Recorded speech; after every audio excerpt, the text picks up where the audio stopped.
that were thrown into the training that was not on the itinerary, on the agenda.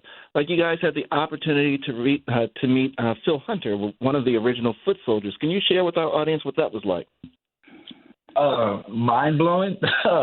And it's actually crazy because, you know, within the training, we actually talked about how, you know, and Adam also just said it, how far we've come, but how much more we still have to go. You know, speaking with someone who actually participated, you know, in the Selma protests and the Edmund Pettus Bridge protests, and you know, we oftentimes see these pictures in black and white, but he's literally here. You know, we have pictures with him, and you know, he's the same age as my grandparents, who, you know, were also some of the first in their family, in their families to ever vote and to go to integrated schools.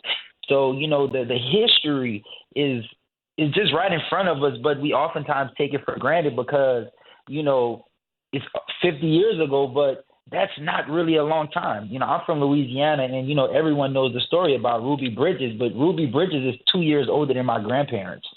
Wow. So it puts a lot into perspective that the work that we're doing is valuable, but, you know, we're following literally in the immediate steps of our predecessors who, again, we have that access to and to hear their stories. I was in complete awe, you know, hearing, you know, his firsthand accounts of everything that he had to deal with.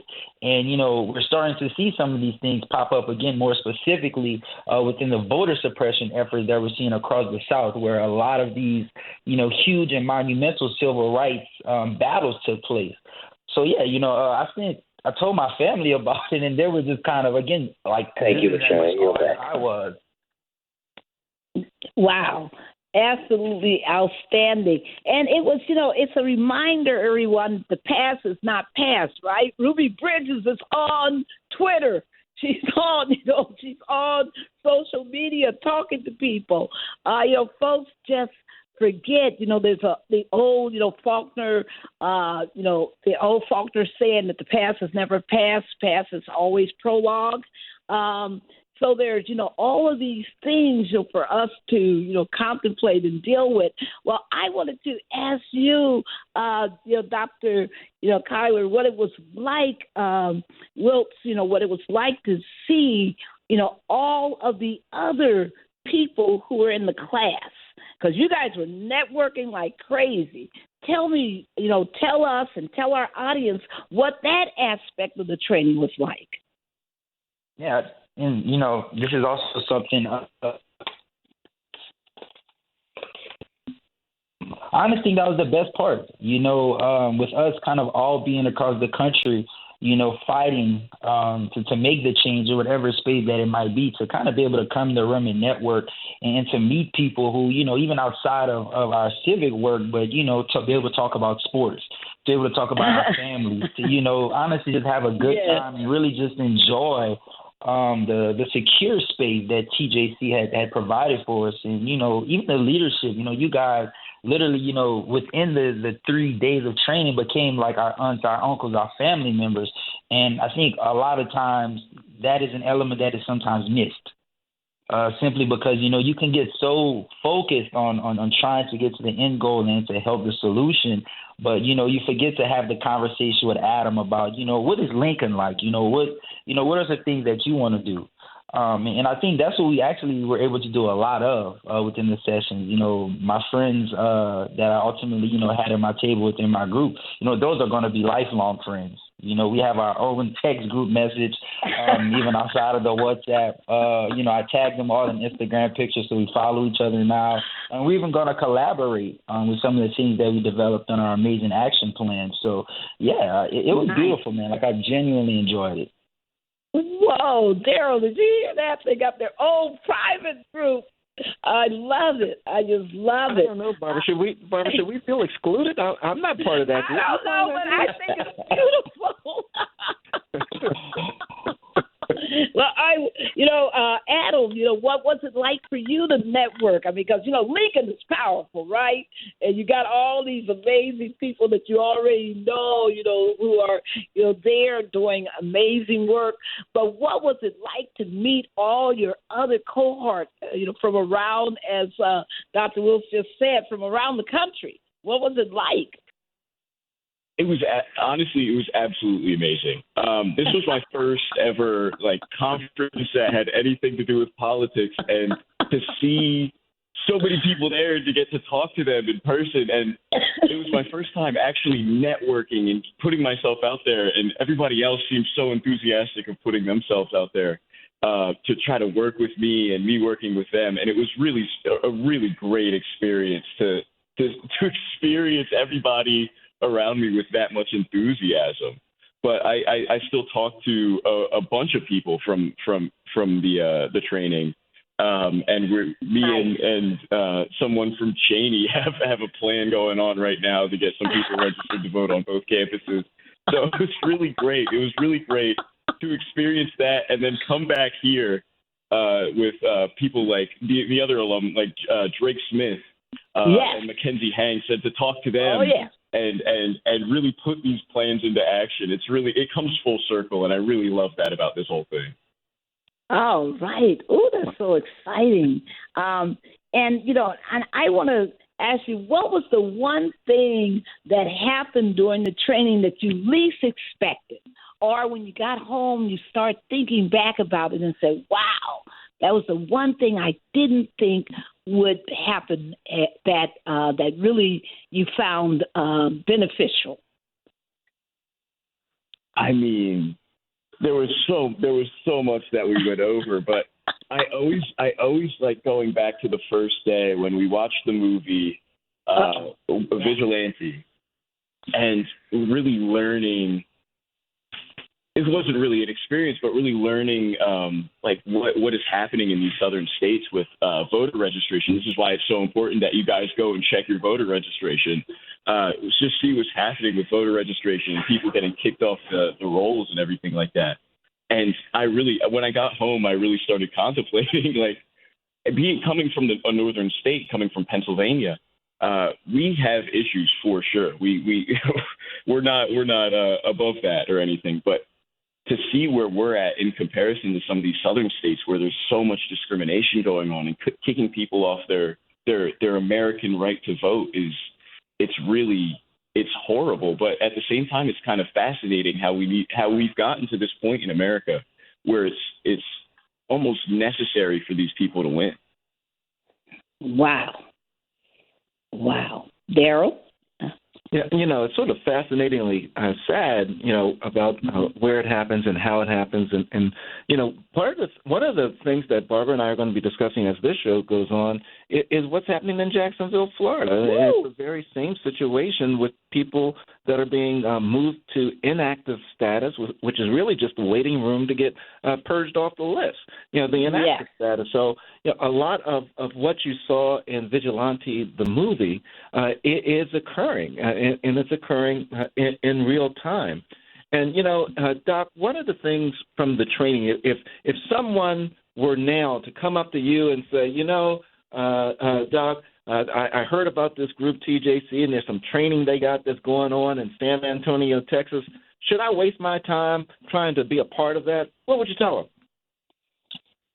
I think I would first of all tell them that this is absolutely the opposite of wasting your time. Just again within the training, my life and my trajectory has definitely been enhanced and changed for the better. As a matter of fact, today I'm in all of my family group messages using a lot of the same things that you guys taught, and a lot of the issues that we discussed to kind of convey the importance of registering to vote, making sure that your registration is good, and actually going out and being involved civically, whether it is just simply voting or whether it's becoming a poll worker, or whether it's, getting other people to register to vote, and so on and so forth. I think the issues that we're seeing today, it could create the same voter apathy that Adam outlined at the beginning. But, going to training sessions with TJC has to offer plays a big role in ultimately helping us overcome that apathy that we're seeing within, more specifically, the already marginalized communities. So, I would definitely tell them, you better sign up as fast as you can, because the roll sheet will fill up before you can blink. And Barbara, I think that's one of the biggest things that we probably heard, because this class we did something different, right? Because we only we took 25 applicants this time through, and we had over 100 folks that were interested in being part of it. So it really made it difficult on us to make those decisions. But also, I think that the class that was here, by them being a little smaller, had a chance to be a little more, close to one another, a little more contact with one another. What do you think? Oh, absolutely. And also, everybody should know that we want to give a huge shout out of love to Shiloh Baptist Church. We were Absolutely. at the Hyatt, for our, where we stayed, but we did all our meetings after that first night. The next Thursday and Friday, all were at the Shiloh Baptist Church, and they were wonderful. It was just amazing. My favorite moments were when the staff would find an excuse to come through the hall, come through our meeting room, so that they could watch and look at all these young, amazing people. And they kept saying to Daryl and to me, they couldn't believe it. Folks out there, I want you to remember one thing about this show. Please don't believe the mythologies about our young people, that they don't care, that they're not ready for leadership, that they're too apathetic, that they're not engaged, they're not involved. I wish you all could have been in that room and had the same fallen jaw looks of all the people who walked through not only to watch the training, but to hear the voices of our young people. It was amazing. To the question I have for you, Dr. Wiltz and Adam, what did it mean to go to the CBC annual legislative conference, CBCF annual legislative conference that was happening at the same time? We made sure to take our whole group there to make sure you had some swag from the CBCF. What was that like? To just see those thousands of Black folks who had gathered for these political, economic, and social discussions. I was like, Adam, you want to go first? Yeah, I'll go first.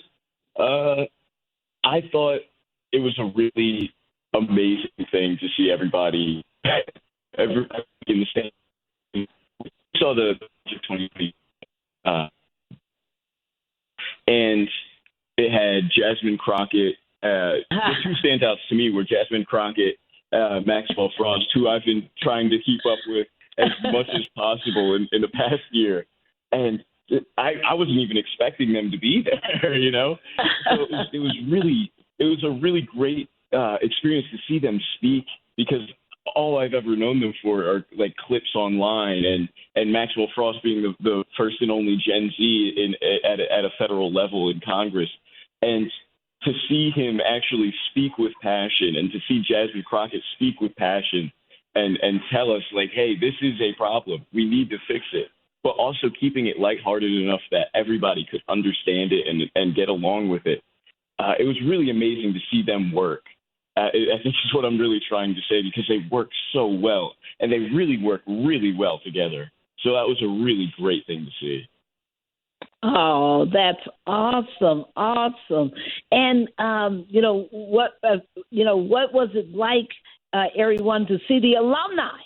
Because everybody listening, we've been doing these trainings since 2016. We got hundreds of alumni who are out working in the field. Some are still pursuing graduate and other degrees, but they are just amazing. And I think in total, Daryl, I think it was about 15 plus of our alumni either dropped by during the training or came to that reception on the rooftop. That was just amazing. What was it like for you to meet the alumni and to know that you were joining their ranks, Adam? I think it's really easy when you're doing something that's so intensive to feel like you're living in a vacuum, like you're the only class that's been going through it. So to get to the end of it and to see everybody there and to be reminded, like, hey, people have done this before, and it's I was told that it's been more intensive in the past. So they know what we've been through. They learned what we learned, and